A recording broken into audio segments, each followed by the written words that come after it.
Acabamos de decir que la información lo que promueve es compasión. En segundo lugar, la información genera oración. Cuando Jesús vio la necesidad de las gentes, pidió ante todo oración, porque vio ciertas necesidades. Lo mismo que nosotros cuando vemos necesidades pedimos oración a las congregaciones. La información provoca el clamor a Dios y la dependencia de Él para hacer su obra dentro precisamente de ese círculo que habíamos hecho de la población que queremos ganar para el Señor Jesucristo. Jesús mandó a sus seguidores, fijaros bien, Mateo 9:38, pedid al Señor de la mies que envíe obreros a su mies. Porque la obra es tan grande, que Él promueve la oración. ¿Qué promueve la oración? Precisamente la información. Cuanto más me informo de la necesidad, más veo la necesidad de las personas y más promueve el que yo ore por esas personas.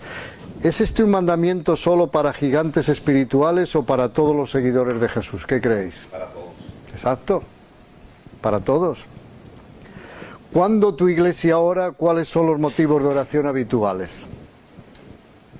¿Cuáles son? Cuando tenéis un culto de oración, ¿cuáles son los motivos normalmente habituales de la oración? Trabajo, familia, salud. Como una lista de mercado. Como una lista de mercado, exacto. Ahora, ¿en cuántos cultos de oración habéis estado donde se esté orando por obreros? ¿Veis dónde estamos fallando en un momento dado? Y Jesús aquí está diciendo que oremos por obreros, porque la mies es mucha. Ahora, lo que hace la información, cuando marcamos un círculo alrededor del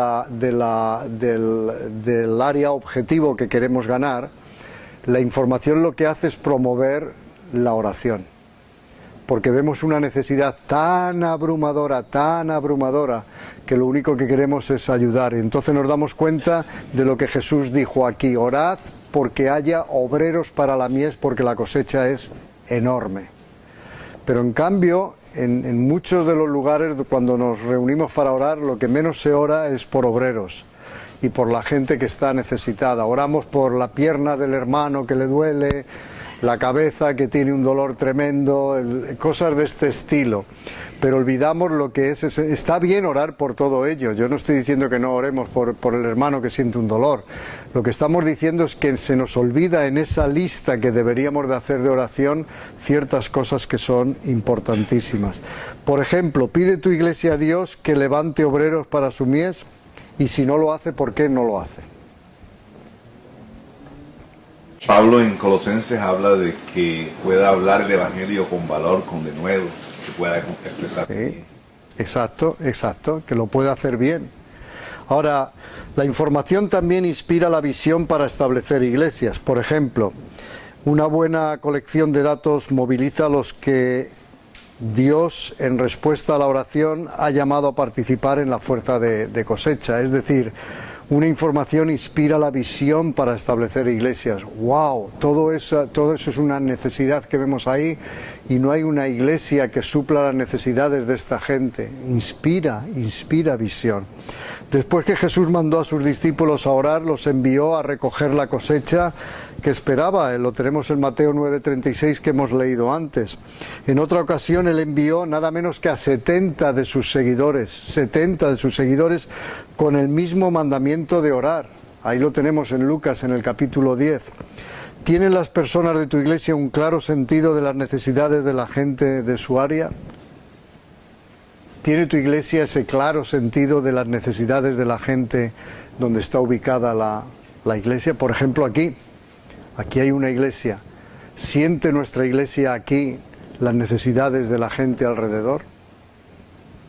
¿Se sienten inspirados a seguir esa visión? ¿O simplemente estamos aquí, Dios nos ha colocado aquí, vamos a hacer lo que podamos, etcétera, etcétera? La información, por último, también equipa la fuerza de cosecha para trabajar más eficazmente. Un recuento realista de los recursos, las personas, las condiciones disponibles, yo creo que son la base para iniciar el trabajo inteligentemente. La investigación ayuda a la fuerza de cosecha a descubrir de qué dispone y de qué carece para la obra. Y es lo que leíamos en Lucas 14, donde dice, alguien que va a edificar una torre, primero se siente y dice, ¿con qué cuento? ¿Con qué recursos recuento para edificar esta torre? O alguien que vaya en campaña contra otro ejército, pues mira en primer lugar cuántos vienen en el otro ejército. Si vienen 50.000 y yo tengo solo 10.000, pues figuraos, por exagerarlo, ¿no? Estoy perdido, totalmente perdido, ¿no? Nos ayuda a tener en cuenta el costo y hacer planes realistas, creyendo que Dios suplirá lo que falta, pero es bueno que hagamos planes realistas, es decir, con esto contamos con estos recursos, contamos con esta gente, que necesitamos más, ahí entra la oración y debemos de pedir, pero todo esto nos sirve para visionar lo que Dios está visionando y tener la misma visión que Dios tiene. Por ejemplo, vamos a Juan, al capítulo 6, que alguien lo lea. Juan 6, versículos 5 al 14, aquí hay un pasaje muy interesante. Juan 6, del 5 al 14. Eso Cuando es. Jesús alzó la vista y vio una gran multitud que venía hacia él, le dijo a Felipe, ¿dónde vamos a comprar pan para que coma esta gente? Esto lo dijo solo para ponerlo a prueba, porque él ya sabía lo que iba a hacer. Ni con el salario de 8 meses podríamos comprar suficiente pan para darle un pedazo a cada uno, respondió Felipe. Otro de sus discípulos, Andrés, que era hermano de Simón Pedro, le dijo, aquí hay un muchacho que tiene 5 panes de cebada y 2 pescados. ¿Pero qué es esto para tanta gente? Haga que se sienten todos, ordenó Jesús. En ese lugar había mucha hierba, así que se sentaron y los varones adultos eran como 5.000. Jesús tomó entonces los panes, dio gracias y distribuyó a los que estaban sentados todo lo que quisieron. Lo mismo hizo con los pescados. Una vez que quedaron satisfechos, dijo a sus discípulos, recojan los pedazos que sobraron para que no se desperdicie nada. Hasta ahí. Ahora, ¿cuál era la tarea? Alimentar una gran multitud, ¿no es cierto? Vamos a hacernos una pregunta, una serie de preguntas para que veáis lo interesante que es la información y la investigación. ¿Cuál era la tarea? Alimentar una multitud. La siguiente pregunta sería, ¿cuáles fueron los recursos disponibles descubiertos por la investigación? ¿Cuáles fueron los recursos disponibles? 5 panes y 2 pescados. Fíjense, ¿eh? Es decir, la tarea de investigación nos lleva a conseguir que hemos descubierto en la investigación 5 panes de cebada y 2 peces. Nada más. Y que se necesitaban 800. Exacto. Y mucha necesidad. Ahora, ¿cuál fue la cantidad de personas que mostró la investigación en la población objetivo? Más porque los niños no estaban contados. Sí, pero la cifra que da, ¿cuál es? 5.000 personas. Eso sin contar mujeres y niños, como ella dice. O sea que tenemos ahí una gran cantidad. Pero ¿veis lo que hace la investigación? Nos informa. Ahora, ¿qué hizo Jesús por su población objetivo con los recursos de que disponía? Darles de comer. Darles de comer. Ahora, si Jesús ya sabía lo que hacer, ¿por qué fue necesaria la investigación? Para nosotros. Exacto, para hacernos ver la importancia que tiene el investigar los recursos, el investigar la población objetivo. Jesús sabía lo que iba a hacer, pero en cambio ahí vemos a los discípulos diciendo, Señor, hemos investigado y hemos hallado tan solo que hay un joven con 5 panecillos y 2 peces. Pues traerlos para acá, figuraos la cara del joven, hombre, que es mi merienda. ¿Cómo se quedaría? Ahora, todo lo que Jesús toca, lo multiplica. ¿No es esto maravilloso? Por eso es que nunca nos faltará aquello que necesitamos para llevar a cabo la meta de Dios. No lo olvidéis. no nuestra meta, sino la meta de Dios. La meta de Dios, de modo que todo hombre, mujer y niño tenga la oportunidad de bien aceptar o rechazar a Jesucristo como su Salvador personal. Ahora, ¿cómo debe investigarse? La investigación debe utilizar todos los medios posibles para obtener la información. En estos papeles que os he dado, os los he dado antes porque mucho de lo que estoy diciendo va a estar aquí, a partir de ahora. Y os va a ayudar un montón en la investigación, en saber qué hacer, qué no hacer. Es verdad que está lleno de preguntas, pero es que yo creo en ese método, ese método de bombardearos con una serie de preguntas que vosotros mismos tendréis que ir contestando y eso os va a llevar a un clima muy específico. Ahora, 5 métodos de obtenerla, la investigación. 5 métodos de obtenerla pueden dar diferentes perspectivas para estimular la compasión, generar la oración, de la cual ya hemos hablado, inspirar la visión y equipar la fuerza de cosecha. 5 métodos. La información puede obtenerse por la observación directa, las entrevistas, los cuestionarios, las encuestas, las estadísticas demográficas oficial y una investigación ya existente. Yo creo que la observación directa es una de las mejores. La observación directa, y la encontramos que es además bíblica. La observación directa produce el mayor impacto y debería ser la más precisa, por llamarlo de alguna manera. Fijaros bien, después de visitar personalmente la zona, lo que hacen los investigadores pueden hablar con las personas, contar la asistencia a la iglesia, ver las condiciones tal como son, observar las ceremonias, las costumbres, la cultura y sobre todo formular preguntas. Formular preguntas. Ahora, la llave para obtener una buena información de primera mano es saber con qué preguntas comenzar y con cuáles continuar. Por ejemplo, cuando yo estoy hablando de la observación, siempre me recuerdo que en una ocasión ¿cómo se le llama? Estos que diseccionan cuerpos. Un forense. O bueno, se le llama también de otra manera, un forense. Cuando hay un cuerpo inerte, es decir, que está muerto, lo disecciona, es decir, lo abre para observar, y él estaba dando una clase a sus estudiantes. Y había como 15 estudiantes ahí observando cómo el forense disecciona el cuerpo y le dice, es importante la observación es lo más importante en este tipo de especialidades. Así que quiero que observen bien lo que voy a hacer. Entonces él abre el cuerpo, tiene un tarro de cristal, un recipiente de cristal, y lo llena de orina del cuerpo, ¿vale? De orina del difunto. Y entonces él hace lo siguiente, mete el dedo y se lo lleva a la boca. Y dice, yo creo que este hombre, y empieza a explicar que cree de qué ha muerto, pero fíjense bien, observen bien lo que yo he hecho. Bueno, todos los estudiantes, y ahora dice, quiero que hagan ustedes lo mismo. Y les pasa el tarro, y todos los estudiantes, claro, tenían que obedecer. Bueno, vomitando allí, no podían ni contenerse. Fíjense bien, cuando terminan, el forense les dice, veo que son pocos observadores, porque yo metí este dedo, pero me llevé a la boca el otro.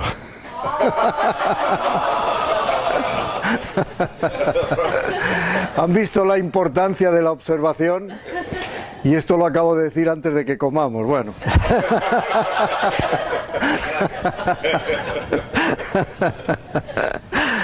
Qué importante, por lo tanto, la llave para obtener una buena información de primera mano es saber con qué preguntas comenzar y también con cuáles continuar. Por ejemplo, las preguntas hechas como quién, qué, dónde, por qué, cómo, cuántos y cuándo, o cuánto, yo creo que siempre producen respuestas muy claras. Cuando tú le preguntas a alguien, ¿quién es aquí la persona, tal?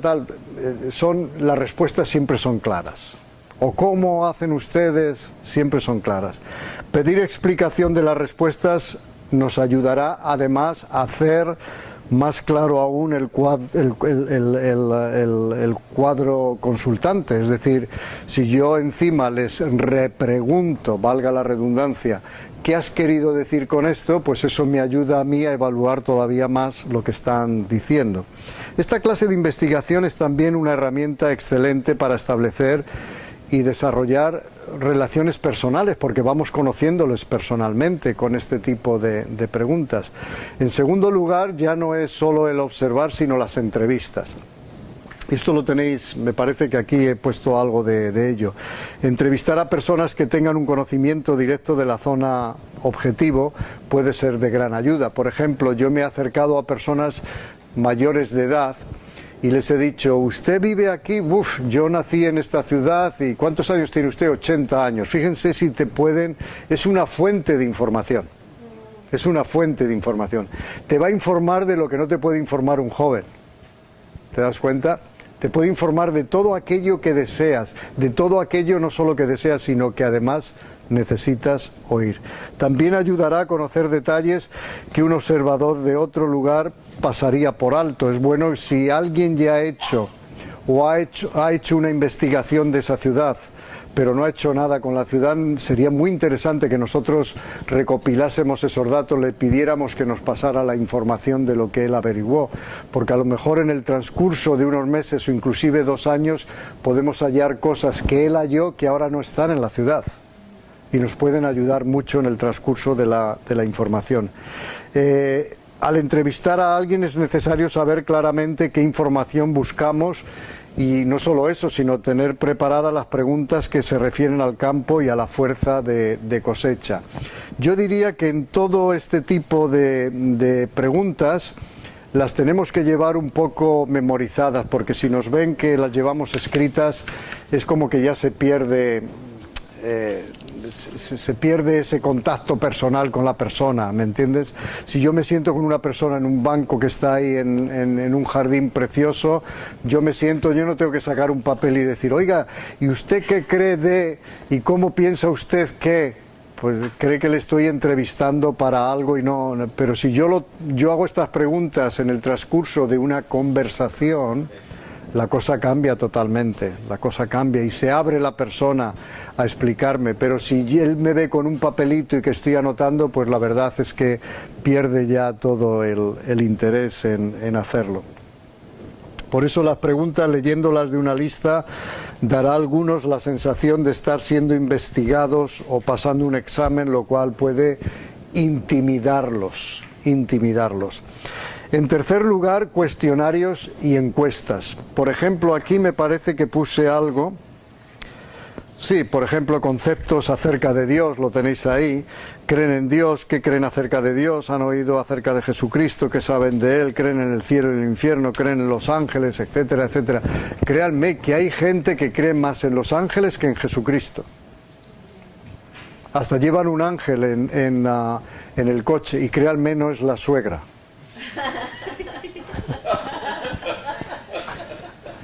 Pero llevan un ángel ahí en el coche porque creen que les va a proteger, en todo momento. Así que las encuestas y los cuestionarios escritos pueden aportar un cuadro general de lo que la gente piensa y especialmente de cómo creen y en qué cosas creen o qué les gustaría que fueran esas cosas. Sin embargo, los datos obtenidos deben ser verificados por la observación directa, es decir, no creernos todo lo que la gente nos cuente, sino luego verificarlos, porque alguien te puede estar contando algo desde un punto de vista de resentimiento, ¿de acuerdo?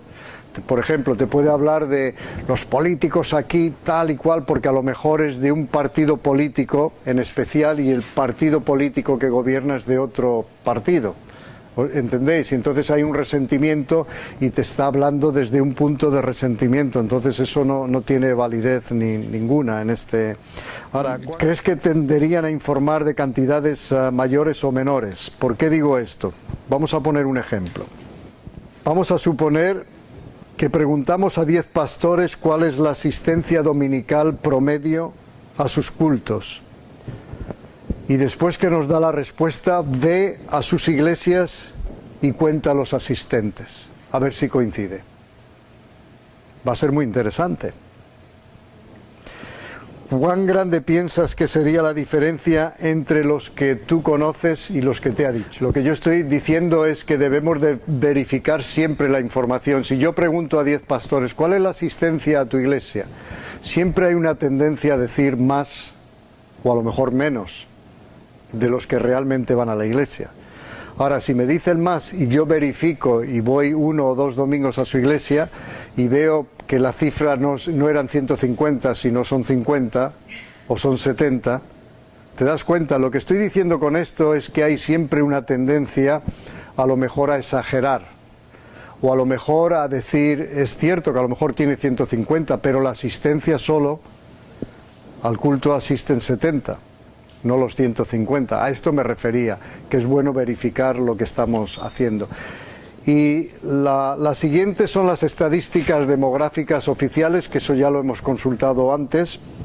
Las estadísticas oficiales dependen de la precisión de los métodos utilizados para obtener los datos, de la intención al hacerlo de la agencia que los recepcionó. Es decir, si yo voy al ayuntamiento, a una administración o a una web, como decía el doctor Morán, particular, y ahí obtengo datos, bueno, es bueno que los tenga, y me tengo que fiar de los datos que me están dando porque son oficiales, ¿no?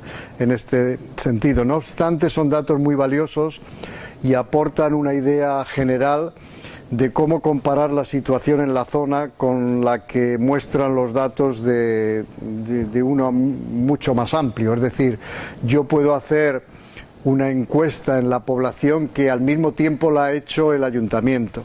El ayuntamiento, decís el ayuntamiento aquí también, la administración, en otras palabras, a veces hace una encuesta sobre la población, etcétera, que a mí me viene muy bien, pero a veces no se mete en otro tipo de encuesta que a nosotros nos gusta mucho y que el ayuntamiento no hace: cuáles son las necesidades concretas de las personas. Y ahí es donde nosotros tenemos una ventaja sobre muchas administraciones, porque la administración parece como que no se preocupa de estos detalles. Pero en cambio, cuando tú haces una encuesta y empiezas a averiguar cuáles son las necesidades apremiantes de la población, esto va a ser de una ayuda, pero bueno, impresionante, impresionante. Y por último, la revisión de estudios anteriores. Una tremenda ayuda sería si alguna otra institución o persona ya ha hecho lo mismo que tú estás haciendo. Entonces, lo decíamos hace un ratito, pues investigar si otra persona lo ha hecho. Oye, pásame tus datos, que quiero ver cómo ha ido la población en todo este tiempo, si ha aumentado o no ha aumentado. Así que cuando se encuentran datos de importancia relacionados con el establecimiento de iglesias, pues es posible compararlos con otros datos que otras personas han hecho o han tenido de todo esto. Yo creo que en las bibliotecas pueden encontrarse libros acerca de la región, las enciclopedias, incluso los proyectos de investigación de las universidades pueden ofrecer información, pero que muy, muy valiosa. Por eso lleva tanto tiempo la investigación en un área. Si la población es de 100 y pico mil personas que viven ahí, o 200.000, la investigación va a llevar bastante tiempo, porque muchas veces vas a tener que consultar, como he dicho aquí, proyectos, enciclopedias, lo que han escrito sociólogos, etcétera. Tienes que meterte a lo mejor en la universidad, revisar algunos libros de alguna encuesta que han llevado a cabo sobre hábitos de la población, etcétera, etcétera. Todo eso requiere bastante tiempo, requiere de horas de trabajo y de posiblemente un año que pase hasta que tengas toda la información valiosa. Así que, concluyendo, observación directa, investigación por entrevistas, también por encuestas, estadísticas demográficas oficiales y revisión de estudios anteriores. Y ahora, en el trabajo que os he dado, eso lo podéis hacer en vuestras casas si queréis. Es esta hoja, espero que todos la tengan. Ahí podréis ver la etapa al principio, recopila información acerca del campo de cosecha. Aquí más o menos os doy lo que yo considero que es importante al hacer una encuesta. Por ejemplo, determina los recursos demográficos en la zona, población total, cantidad y porcentaje de la población de hombres, mujeres, jóvenes y niños. Es decir, os doy unas pautas para tener una información valiosa 100%. Muy valiosa. Así que no lo olvidéis. Y manos a la obra y hacer aquello para lo cual estamos aquí.